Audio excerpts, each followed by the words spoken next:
everybody. Welcome back to our finale of season one of Undefeated. Oh my goodness, y'all, where did 6 months go? I still remember when our team was just setting everything in motion and coming up with the name and putting big ideas together for how we were going to pull off taking Prosperity Project on the road and on the go virtually through a show format.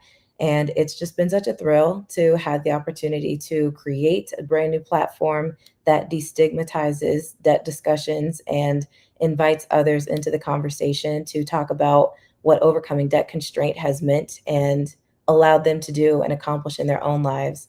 So, today, with it being my birthday, I am excited to be joined by some incredibly special guests to make it more of a group discussion this time. As you may know, we've usually done this as one on ones where it's just me and one other individual, but this group is very much worth the additional space that we're carving out. These are the incredible women who actually were the impetus for Undefeated, our very own 35 to Free Prosparettes, as well as the Prosperity Project's Director of Programming, Marquise. So we've got a great group conversation coming on to you all in just a moment. Welcome, Marquise. Thank you for coming on with me to Undefeated to close out season one. Absolutely. I'm so happy to be here. Yes, so I just want to always be mindful of the fact that our Prosper tribe fluctuates. We get new folks, we get people who rejoin the fold after it's been a minute. So just to take things from the top and share for viewers who might be learning about the program for the first time and your role in helping drive everything forward, could you just share a little bit about your genesis with TPP and what we've got coming on today's episode? Sure. So I'll really start from when I joined in 2021. I always like to share this story every so often is when I saw a volunteer opportunity with the Prosperity Project at the time. And I remember reading everything on the website, the objective, the mission, the population that the Prosperity Project was serving, and said, I have to be part of this. I don't know in what capacity, wherever, I need to be part of this mission. And I was welcomed so warmly by everyone that was working with the Prosperity Project at the time, and we got straight to work. And I came in initially as a program lead and later as a program director. And it's been so fulfilling in so many ways. And some of the things that I manage is our baby, the 35 to Free, right? Which serves a cohort where they go through financial literacy and also career development. And we match them with financial coaches, and they go through this 8-month program where they get so much resources, education, learnings to start to finish better where they started, right? And my role in the 35 to Free program, amongst other programs in the Prosperity Project, is ensuring that the financial coaches are matched with their cohort, that they're getting the support that they need. I communicate closely with the Prosparettes, ensuring that they have all the resources, the materials, of that nature, that they are going through the program seamlessly. If there's any hiccups, just let me know to make sure that, we make sure that their experience is great. I also do a lot of external things. I work with, I connect with a lot of different organizations, companies, businesses to constantly look for resources to fold into the Prosperity Project to continue to uplift our population. So that could be anything from financial, other financial literacy programs connected with the nonprofits, just education materials, anything that could help add value to the program. I talk to those individuals. I work closely with our financial coaches to make sure that, we do have a proprietary curriculum, but ensuring that they are supported in every way that we could provide, so that they are getting the experience as well, because we love our coaches, we love our financial do so much for us. And so we want to make sure that their experience is great. And this journey has been an amazing one. It's been a fulfilling one. It's, I don't know if everyone experienced, like you do what you do as a job, but then you do your passion, right? Mm-hmm. And one of my passions is making sure that we uplift each other in this population, and just making sure that when we wake up every day, we can be better in any capacity.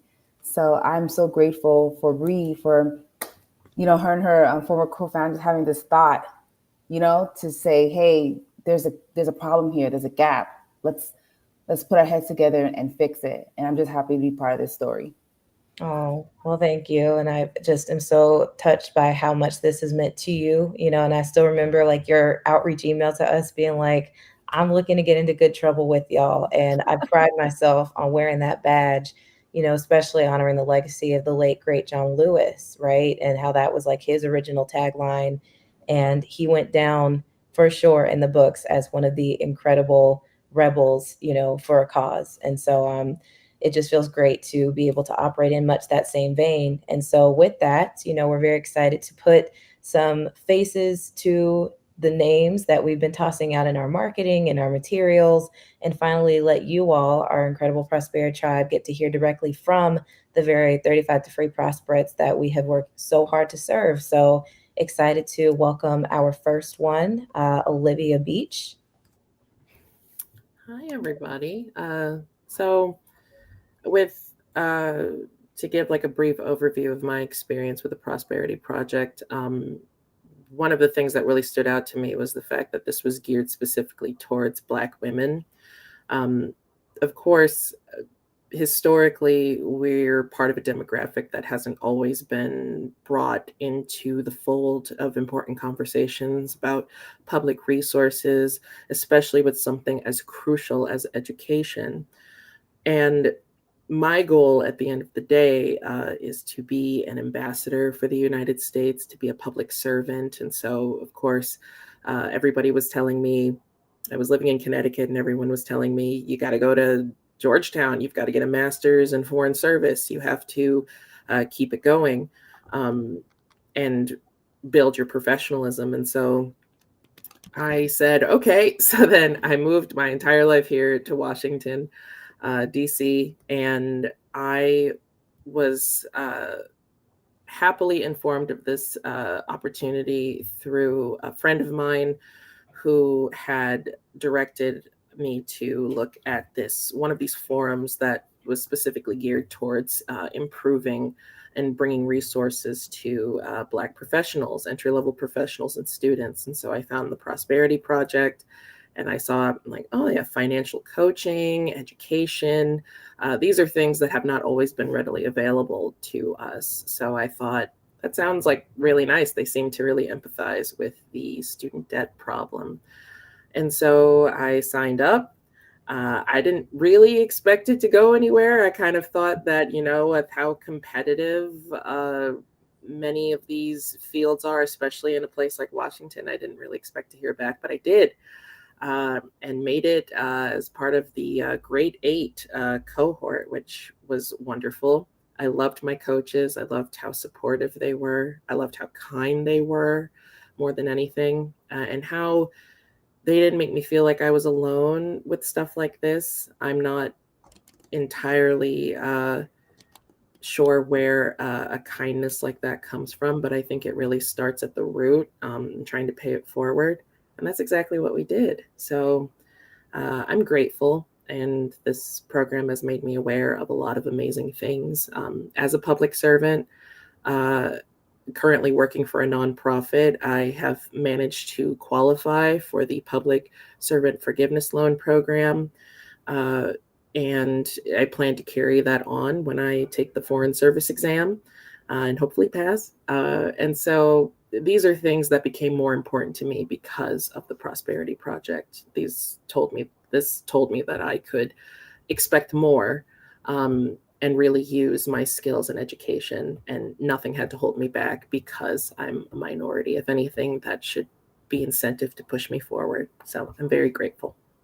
Oh, well, thank you for saying so, Olivia. We've really enjoyed working with you in the program. Just your energy. I still remember, when we met in person at our dinner in December, just you brought the vibes. You are just a natural conversationalist, and I could tell that it was an authentic connection. So it's been amazing, and definitely, we'll be very heavily tapped into your journey post 35 to free, and seeing all the amazing things that you go on to do in the political realm and just making DC your oyster, right, and thriving. So I'm already claiming it and knowing that that's in the cards for you.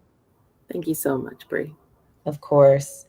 Next up, we're going to hear from Montgomery, y'all. Welcome to Undefeated. Hi, yes, again, I'm Krista. I am one of the Great Eight. The Prosperity Project has really opened me up to the possibilities of life. I work for the government. I've been doing this for the past 6 years. And being a part of this program really has opened me up to, I guess, becoming debt free and what debt free can kind of mean to me in my life. I've always been super, into academics and excelling in my career, but I'm also an artist. I'm a writer. I'm a dance instructor. I teach yoga, and I've been really wanting to pursue those passions and becoming, debt free and paying my student loans off is going to be a way for me to kind of open up those doors. My financial advisors have been really helpful for me, always motivating for me. There have been moments where I've been like, I can't do this. There's no way it's going to be possible. And just kind of getting those affirmations that I'm on the right tracks and I'm doing the right things has been really helpful for me. I also qualify for public serv. I also am a public servant, so I qualify for the PSLF. But I've kind of decided that I do want to put more effort into paying my students off a little bit more aggressively. I don't want to wait the 10 years, and that's because of the Prosperity Project. So I'm hoping that within the next 5 years that I'm able to kind of check that box off and move on into the next phase of my life. That's beautiful. And I see that happening just because I remember, like as we checked in with coaches and Marquise obviously was like our conduit for just knowing how y'all were progressing in the program. And I remember you were like one of the more auspicious Prosperettes who was like just thinking like me, I don't want to just sit in indentured debt servitude for 10 to 30 years. Like I want to be urgent. I want to get this done ASAP. So that energy definitely shine through. And it's just been remarkable to watch you all's growth from where you were this time last year when everything was just kicking off. So really appreciate all that you have, poured into the program and just seeing how it's allowed you to invest in yourself. Because that's definitely, what my biggest aim was when initiating this type of work was we've got to create a safe space for people to feel like they can fail forward, but also progress in real time and just understand that time is of the essence and becoming debt free is just a gift to your future self, which you've mastered in spades. Yes, one thing that I've also learned is a part of the soft life is financial freedom. So, Mm, yeah. that's wonderful. Well, thank you again, Krista Montgomery. Thank you for sharing your story. Thank And last but not least, we've got Miss Danye Johnson. So thank you for rounding us out with our project Yes, representation. Welcome aboard. thank you, thank you. It's just such a journey this has been, and a pleasure to be here. Especially from starting out this time last year, like you said, it's just been tremendous. The other Prosperettes have been just so warm and welcoming, and it's been nice to go on this journey with them as they shared their stories, and I've gotten to know them and you. Um, and the financial coaches were a tremendous value add to me, and I know to others. Um, just their depth of knowledge and how much they really cared, you know what I mean? And just took the time to really meet us where we were at, and just to acknowledge that we don't have to stay there, that there is a light at the end of the tunnel, and that there's a way forward. And it's just been, um, honestly, I can't put into words how wonderful that piece of it has been, the financial literacy and coaching piece, to me, and building those healthy money habits, as well as really looking at my debt strategically and finding a way forward. Um, and as well as, to Olivia's point, the loan forgiveness that has been pushed down through the current administration. Like I shared with you and a few others, some of my loans have been taken care of simply because my mom has worked in public service for 35 years. So that's quite a bit of pressure taken off of my shoulders. So I've just been extremely blessed to have found this program and just happy to move forward. Amen.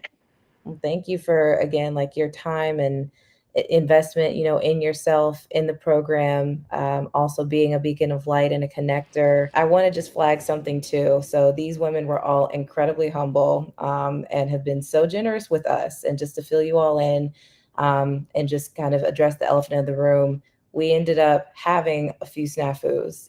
Part of the magic of 35 to free is not just financial coaching, but also capital disbursement and being able to award what we call retroactive scholarships to directly defray the intensity of each person's student debt burden.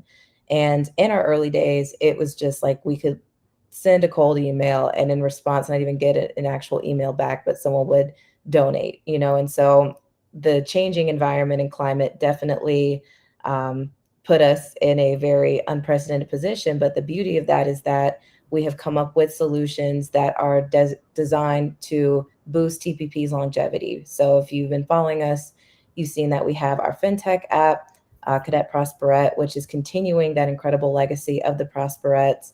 We also have obviously our show Undefeated, and Marquise and myself have personally put up capital this month to begin compensating and getting our Prosperettes retroactive scholarships taken care of. And we learned that several of the women, including those who had not been able to attend today's finale, made some really, really major sacrifices to do the match portion of the retroactive scholarships, which is basically putting up their own money towards their student loan debt, rearranging many things, making many tough decisions and sacrifices that we just couldn't let happen in vain. So we're putting our money where our mouths are and stepping up to lead the charge there, and wanted to flag that it is certainly not too late. If you're watching this and you've been inspired by any of what you've seen from today's conversations, but even in totality of Undefeated or been following 35 to Free's work, we are very much still welcoming additional support to help make that happen a lot faster for these incredibly deserving ladies. So just wanted to end on a super positive note. I couldn't be more grateful to be in such worthwhile company on my special day and to share the spotlight, pass the mic, and just go out with a bang for season 1 of Undefeated. So once again, thanks everybody who joined and tuned in today. And thank you, ladies, for taking time out of your Friday to be part of this conversation. Thank you, Bree. Thank you and happy birthday. Happy birthday. Happy birthday. Thank you. Such a joy to spend it with you all. I appreciate it. And we will see you all back in October for season 2. Get ready because we're going to be up in the stakes quite a bit. So lots of new developments in between now and then, but have a safe, happy, healthy summer. And we will catch y'all in the fall.